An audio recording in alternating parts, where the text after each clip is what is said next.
If you're a custodial supervisor at a local high school, you know that cleanliness is key, and that the best place to get cleaning supplies is from Grainger. Grainger helps you stay fully stocked on the products you trust, from paper towels and disinfectants to floor scrubbers. Plus, you can rely on Grainger for easy reordering, so you never run out of what you need. Call 1-800-GRAINGER, click Grainger.com, or just stop by. Grainger, for the ones who get it done. Hello filmmakers, welcome to the new film school. This podcast is directly linked to the film school. I'll tell you about that in a minute. What we really want to know today is all about the lens cap for the GoPro. What it does, is it worth it? How do you use it, etc, etc. Many years ago, I bought my first GoPro to film bands. I had a club and I wanted to film kind of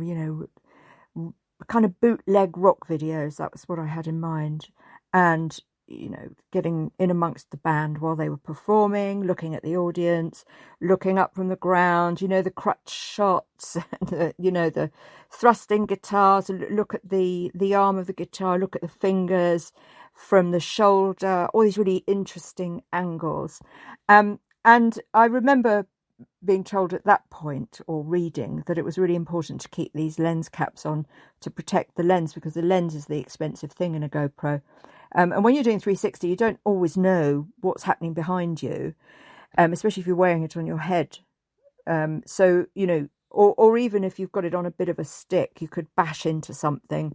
You're not looking at the viewfinder. You're literally sort of in the dark with all that stuff. And you can imagine in a club environment where people are jostling and you've got all that going on, you would definitely need these sort of goldfish bowl looking covers, and they're like a sort of half circle globe shaped with a rubber surround, and they just clip on over the back and front cameras, and they've been absolutely fine for me until more recently. Now I was using my GoPro to teach music because I'm a strings teacher, so I was using them on my head.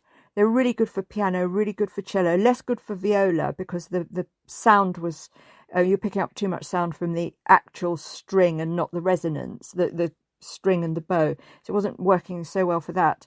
But for strings, it was really good because you've got a reasonable picture. You film in 360 and you can zoom into the music and you can zoom into my hands and zoom into, whatever you want, look outside while I'm playing or whatever it was.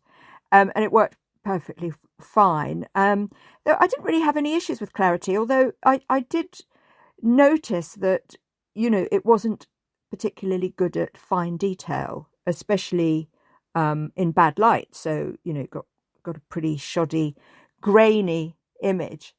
Anyway, more recently I've been out and about and I've been doing these 360 rushes, and you can have access to all these rushes for free on YouTube. You can look at them, tell me what you think, give a critique if you want, if you must. I don't care.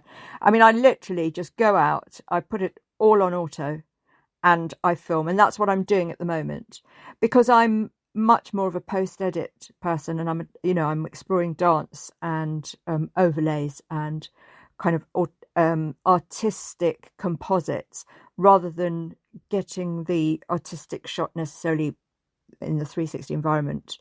And because I know that you've got so much opportunity with 360 to get so many different exciting angles, and it's actually, you don't really need to do too much with it, certainly for what I want to do anyway. I don't know if you can hear that. There's a child screaming.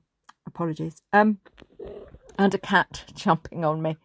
So anyway, more recently I've been looking at kind of close-up work. I go out once a week to video in 360 the environment around me, landscapes, close-up views. I do this kids show, Bug's Eye View, and I wanted to be very close in amongst the sort of undergrowth in the forest and looking maybe up in the trees, etc, etc.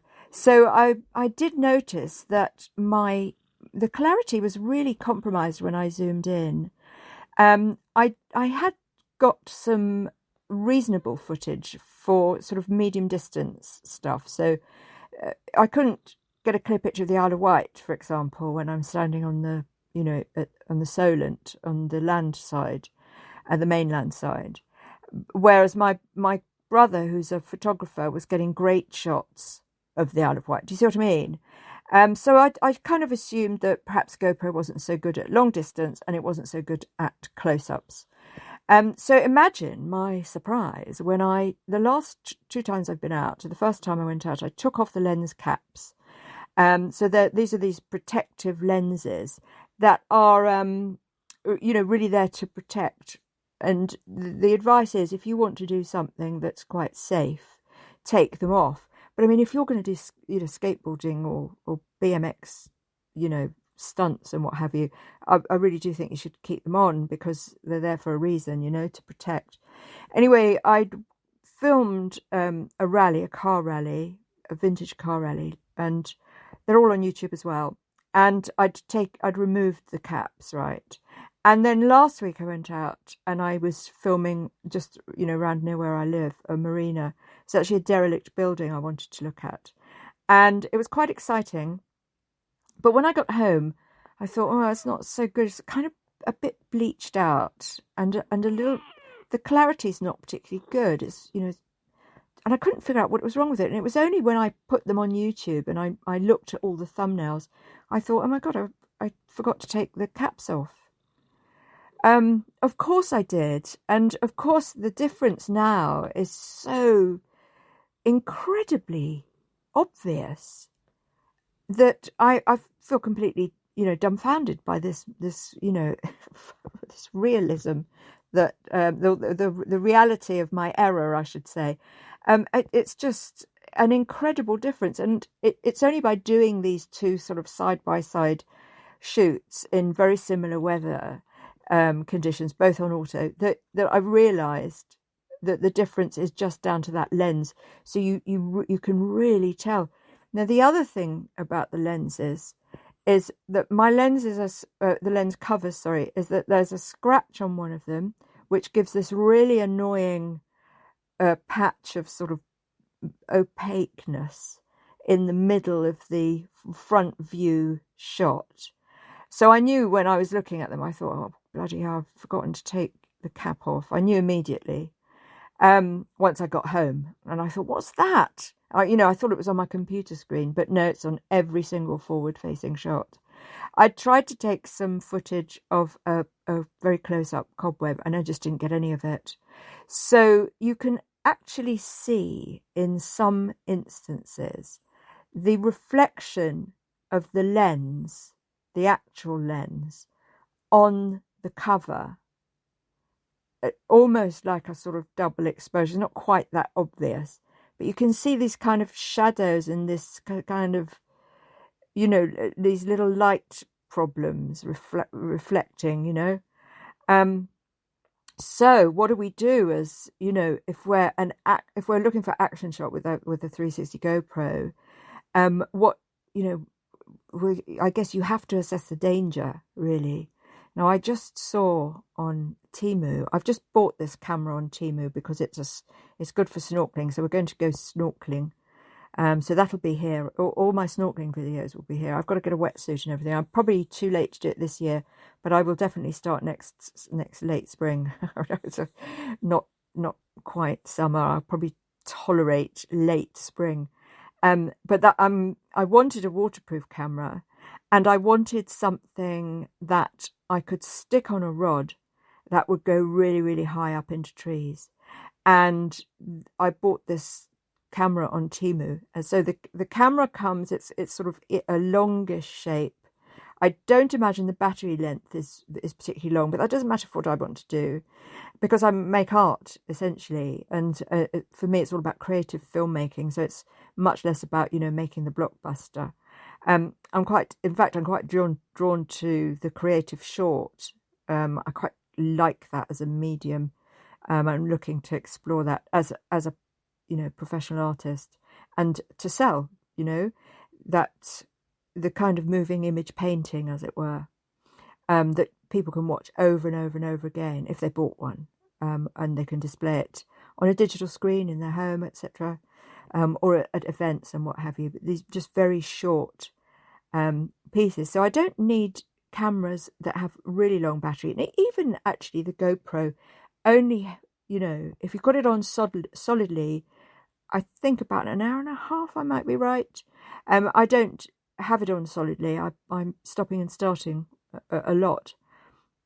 The other thing I did the other day, nothing's ever wasted as far as I'm concerned. I make mistakes, but I'm always going to get something useful out of a session of filming outdoors. I mean, it's quite challenging because you don't have the luxury of sitting comfortably in front of a computer, say, or whatever, and making slow decisions. You have everything sort of on the hoof decision, with happy accidents happening all over the place, and then adapting to each individual sort of frame, really, as you approach your subject matter. I started having a kind of guide in my head about what I want to achieve each week. So sometimes it might be texture, sometimes it may be high, sometimes it might be low, sometimes it might be long distance, close up, sometimes it may be colour.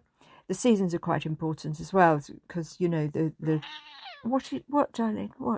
seasons change the colours and change the type of environmental imagery that you're going to get, because obviously you've got autumn with all the reds and yellows, and then you've got winter with sparse trees. You've got more access to high views of the sky, distance views, maybe more buildings, etc., etc. You've got all these different kind of things to think about when you're doing en plein air, as I call it, photography or filmmaking.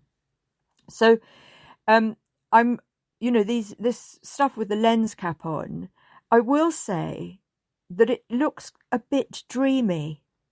little bit dreamy, and actually that might be quite useful, not particularly for this derelict building. I don't think it's necessarily useful, but I'm never one to throw rushes away. So what we're doing with the film school is uploading all the rushes to YouTube for free viewing in 360. You can move your camera around or wear a VR headset. And if you join the film school for the upper tier, then you can use my rushes. I will send, you can access the files and download them. There are a few restrictions there for personal use or for your own creative use. So if you do something with them, change them so that it's not recognisably my stuff anymore. That I'd be cool with that, actually.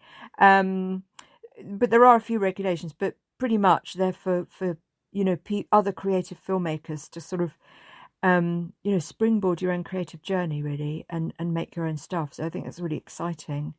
And so definitely for students, I mean, that's a godsend, isn't it, for students? So, and academic studies and research, etc.